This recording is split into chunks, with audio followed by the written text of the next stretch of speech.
Maaaring itinanggi ni Bureau of Immigration spokesperson Dana Sandoval na sinadyang itago ng ahensya ang impormasyon na nakalabas na ng bansa si dismissed Mayor Alice Guo.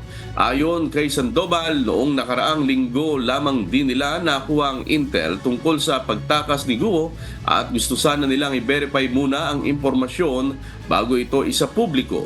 Ito'y matapos ang naging pahayag ni Senator Sherwin Gatchalian na posibleng may naging sabwatan sa mga government agencies dahil wala anyang nagsabi sa mga ito tungkol sa pagtakas ni Guo. There was no intent po to hide the information. Actually, natanggap lang po natin yung information na yon around Thursday last week. So, very conflicting po yung mga information na tanggap ng ating ahensya.